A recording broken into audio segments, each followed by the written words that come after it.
you all already know the answer to this question. The election is over. Why does this work still matter? But I'm willing to bet that you likely work in a space or place similar to where I work. In my hospital, there are folks who are feeling like the job is done, that this work doesn't matter anymore. The election is over. We can decompress. You all know that that's not true. But the important thing for us to be thinking about is, how do we serve as messengers in our own communities, our hospitals, our residencies, our medical schools, to continue beating the drum of the importance of civic engagement, the importance of healthcare-based civic engagement.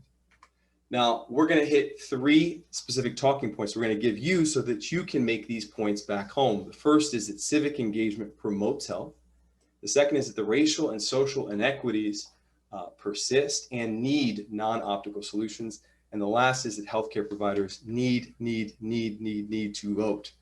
Before we get into all of those, I want to tell you a quick story. It was about a year ago, to the day almost, when I was taking care of a patient over the holiday break on an overnight shift. I had a young woman come in to see me. She's Latinx, female in her early 20s, came in with her father. She had abdominal pain.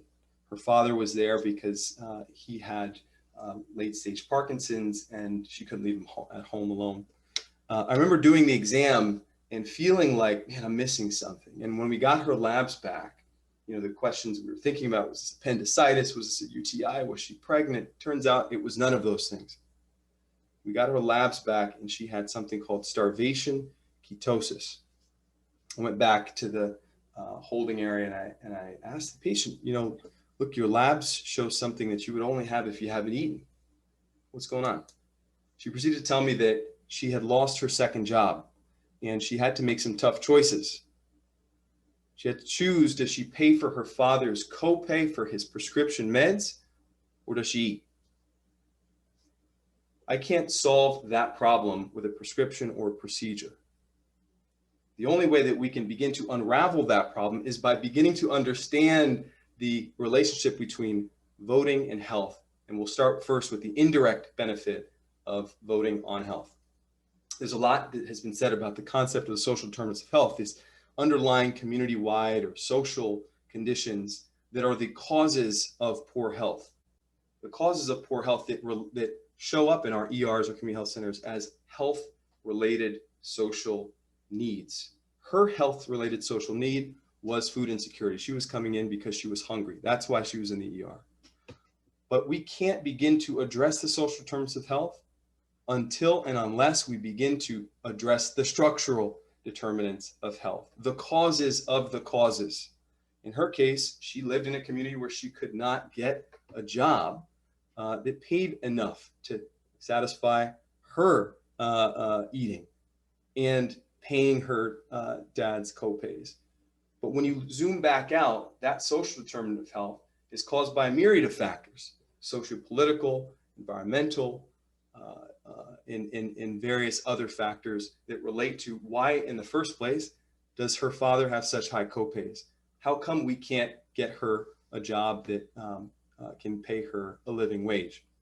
We cannot begin to address the social determinants of health until we begin to address and point our interventions towards the structural determinants of health. And that is where voting plays in. The upstream causes of the causes is where voting is most effective. Why is this important to us as healthcare providers, as folks who work in healthcare settings? It's important to us because, unfortunately, our most vulnerable patients often don't vote. The Venn diagram is almost a completely overlapping circle. Why is that important? Well, it's important because when our patients don't vote, campaigns are less likely to address their needs, resulting in negative health impacts. You see, there's this downward spiral where if people don't vote, then they become labeled as an unlikely voter and campaigns don't make contact. And it sort of proceeds in that fashion where patients feel less and less inclined to engage. And this has real negative health impacts. Take a look at this map of New York City. Look at East Harlem. This map grades districts based on voter turnout. This is in the 2018 mayoral election. Unfortunately, East Harlem got an F in this report card for voter turnout because they had 35% lower voter turnout compared to the rest of the city. Look at the same exact map, the same part of East Harlem, but now looked at through a different lens. Life expectancy in 2018, the same year. East Harlem had a life expectancy that was decades lower than surrounding voting precincts. Look at the average life expectancy in East Harlem, 66. Statewide, it was 80. How do we break the cycle? We break the cycle by helping people vote, helping our patients vote. As healthcare providers and institutions, we can promote voting, making patients more likely to vote, labeling them as likely voters. Campaigns make contact, and thus this positive loop, feedback loop begins to take shape. And we already have promising indicators of success. One of our really, really great partners, nonprofit Vote, just an exceptional partner, did this study where they promoted GOTV efforts across over 1,000 different nonprofits in 2018. What they found was astonishing. When nonprofits reached out to the clients and patients who were encouraged to vote by that nonprofit, the folks who benefited the most were the folks who needed to benefit the most. So low-income patients and clients had dramatic impacts and had the largest turnout advantage. Look at what happens when you look at race. When a nonprofit reached out to patients of color, they had dramatic improvements in voter turnout and had the largest turnout advantage. Look at what happens when you look at age. When a nonprofit reaches out to clients and patients about voting based on their age groups, young patients and clients tend to do dramatically better and have much higher turnout. So there is an incredible opportunity for us to change dramatically the nature of our relationship with health and voting in this country. There's also a direct benefit, though, on voting on health.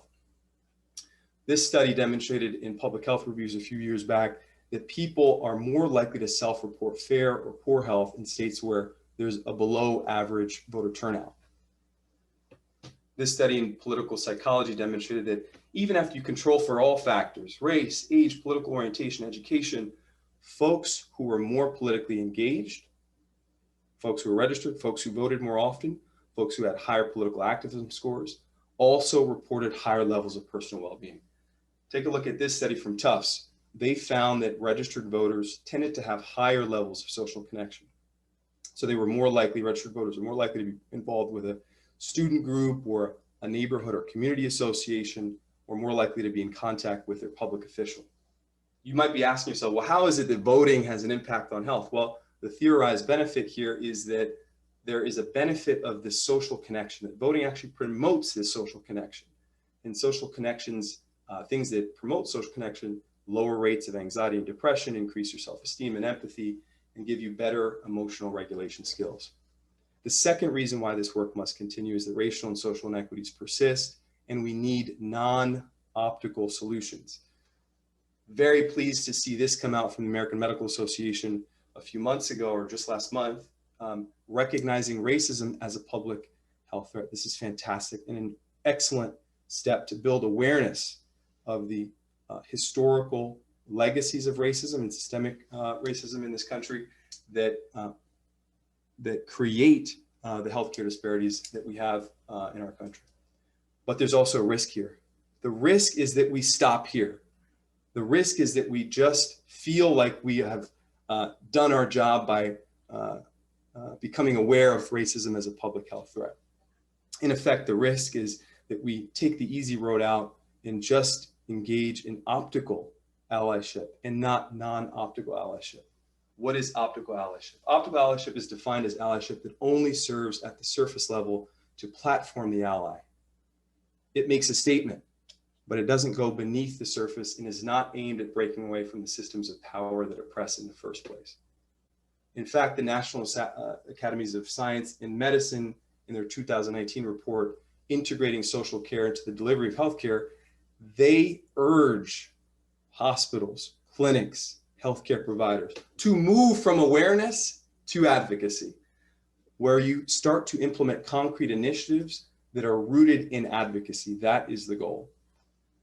Put simply, helping patients to vote is one concrete initiative institutions can and should engage in to advocate for their patients and address upstream social and racial inequities.